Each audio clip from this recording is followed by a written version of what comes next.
Hello, everyone. Today, in Decoding Journalism, we're going to explore a critical topic on digital journalism under siege.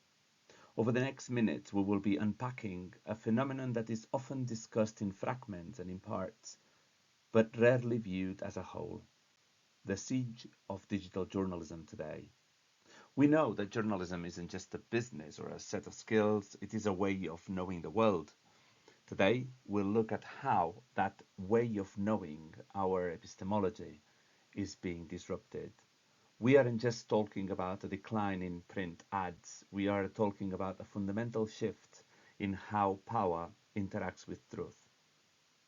We'll explore the tension between the autonomy of the journalist and the authoritarian logic rising across the world today.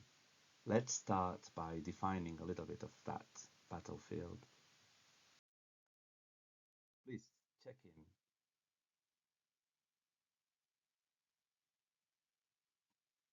We've done the technical basics. Now we're going into the defense phase.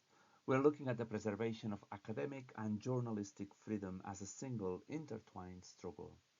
If the journalist can't report, the academic has no data.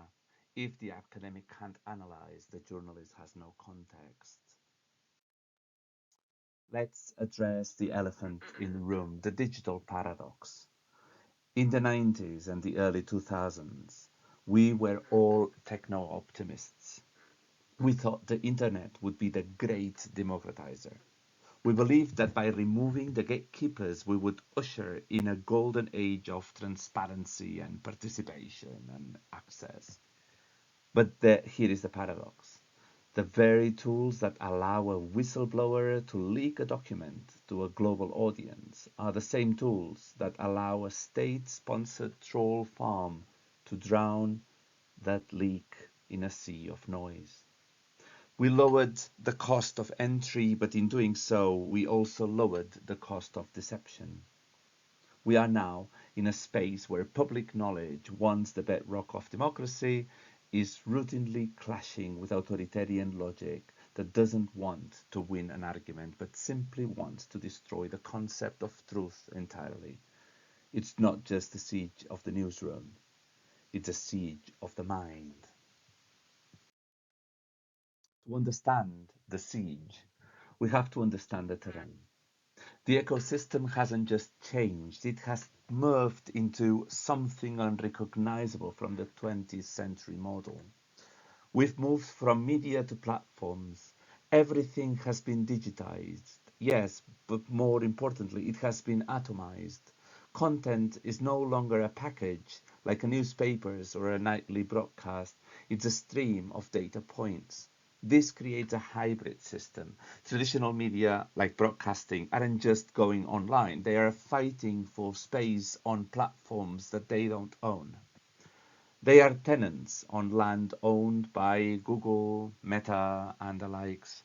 This change is in delivery isn't neutral. It dictates what kind of news gets made.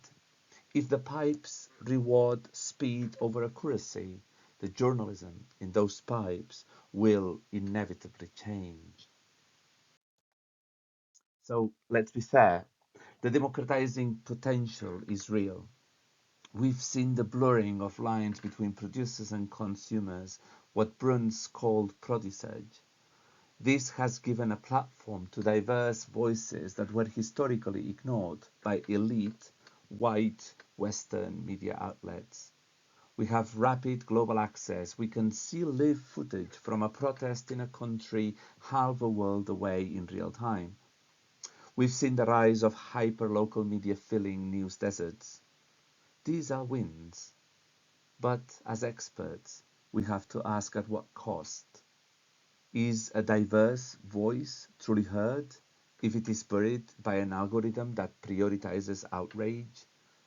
The potential for democracy is there, but it's currently being choked by the infrastructure it lives on. This brings us to the economics of attention and the red flags. Journalism is no longer just competing with other journalism, it is competing with everything. In the digital space, a 4,000-word investigative piece on corruption is competing for the same eye time as a cat video, a celebrity tweet, or a Netflix trailer. This has forced newsrooms into a state of constant delivery. We see the rise of news aggregators who take the value created by journalists and monetize it through snippets. The result, a real-time pressure cooker where the goal isn't necessarily to be right, but to be first, because being second in a Google search is the same as being invisible. Legacy media's response to this has been messy. They've moved toward convergence. The old silos, print, radio, TV, have collapsed into the multimedia newsroom. The philosophy became write once, publish anywhere. We saw the Telegraph and the BBC lead the way in the late 90s, but the transition wasn't just technical, it was whole cultural. Journalists had to start thinking about user-generated content. Suddenly, the audience wasn't just a passive receiver.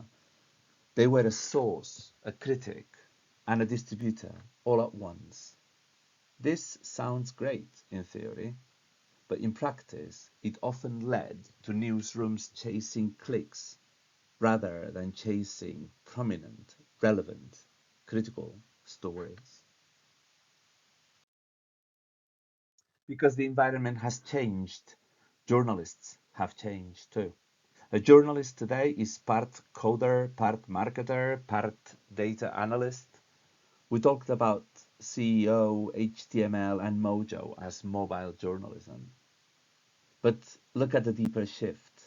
Non-linear storytelling. We don't just tell the story from the start to finish anymore. We build information environments with links, embeds, and interactive data. However, there's a dark side to these new skills. When audience metrics become the primary KPI, the key performance indicator for a journalist, their autonomy shrinks.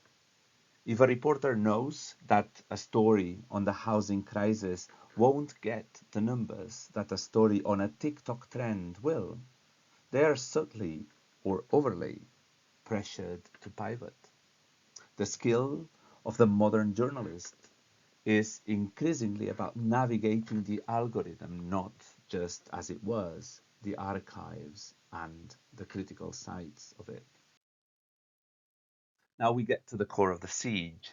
As Westland, Oscar Westland, and other scholars have pointed out in the article that was to be read for this week, we are facing an existential threat from coordinated efforts to delegitimize expertise. This isn't just a few people shouting fake news. This is a strategic epistemological assault. It is a deliberate attempt to destroy the idea of a shared reality. Authoritarian logic thrives on confusion. If the public doesn't know what is true, they will eventually stop caring what is true. They will simply follow the leader who makes them feel the most correct, fitting, appropriate. University and the newsroom are the targets because we are still the institutions that insist on evidence-based reality. When you delegitimize the expert, you pave the way for the autocrat. I insist on you reading this article at the site there. Read it. It's online. It's available. It's important. It talks about digital journalism by the editors of the journal Digital Journalism itself. To study this, we use the framework of digital journalism studies. It's important to distinguish this from what Salaverria called or discussed on his article cyber journalism. Cyber journalism is a 90s term. It sounds like something out of a sci-fi movie. DJ's digital journalism is more holistic. We look at actors, the people and increasingly the AI, the actants, the technology and infrastructures, and the activities, the social practices. We aren't just looking at news on the web. We're looking at how the entire social fabric of truth-telling is woven. It is about the infrastructure, ultimately, of the public sphere, and we've been talking about the public sphere. Research in the field of digital journalism studies generally moves along four tracks. Historical, asking how did we get here? Technological, asking how do things like hypertextuality change how we perceive, for instance, authority? Economic, how do we pay for this without selling our souls to the engagement economy? This is the platformization crisis. We've talked about this too. And theoretical, asking we are moving away from simple case studies toward massive data analytics to see how misinformation spreads at scale. As experts, your work likely touches on at least two of these. We need to integrate them to see the full picture of these digital journalism studies siege. Here is my central point for today. Knowledge is a public good, like clean water or air. Journalists and academics are knowledge workers who maintain that good, who feed it. If the university is under siege, if researchers are harassed or defunded, the evidence that journalism relies on disappears. Conversely, if journalism is destroyed, the university loses its bridge to the public. As Westland famously wrote, academic freedom is the canary in the coal mine for digital democracy. When you start seeing academics being targeted for their research into digital platforms, you know the democracy is in trouble. We are there, the early warning system. So let's talk about the black box. We've moved from independent websites to the big three or four. The problem with platformization is the loss of editorial judgment. In the old days, an editor decided what was above the fold based on civic importance. Today, an algorithm decides what's at the top of your feed based on engagement. But engagement is a neutral term for a messy, complex reality. Outrage engages. Fear engages. Conspiracies engage. Because we cannot audit these algorithms, they are black boxes protected by corporate law. We are essentially, therefore, flying blind. We're trying to defend the public sphere whose rules are hidden from us. I invite you to watch this video at the top right corner with this quote from Mark Zuckerberg. A squirrel dying in front of your house might be more relevant to your interests right now than people dying in Africa. This was one of the principles that leads us to talk, for instance, about the bubbles and the algorithmic editorial system. In a post-truth world, how do we stand our ground? The old model of objectivity, the he said, she said style of reporting is failing. When one side is telling the truth and the other side is intentionally lying to destroy the system, neutrality is a form of complicity. We need to move toward radical accountability and transparency. We need to show our work. We need to explain how we know what we know. In an era of siege, we need a non-apologetic defense of expertise. We shouldn't be afraid to say, no, that is not a fact, and here is why. This is the epistemological challenge of our time, reclaiming the authority to define reality based on evidence, not on engagement, not on opinion. So finally, let's talk about the cost. The siege has a physical and legal dimension. Doxing, or the release of personal information to invite harassment. Slap suits, legal bullying designed to silence critics through bankruptcy. These create a chilling effect. When an academic sees their colleague dragged through the mud for a paper on platform bias, they might choose a safer topic next time. When a journalist sees a peer sued into oblivion for an investigative piece, they might soften their next report. This is how the siege wins, not by banning speech, but by making it too expensive or too dangerous to speak the truth. We end, therefore, with a call of action following the work by Westlund and Co. We cannot fight this siege on silos. We need journalists, data scientists, and legal scholars in the same room. We need to stand in global solidarity. If a scholar is targeted in one country, the global community must react. We need to work toward refortifying the public sphere.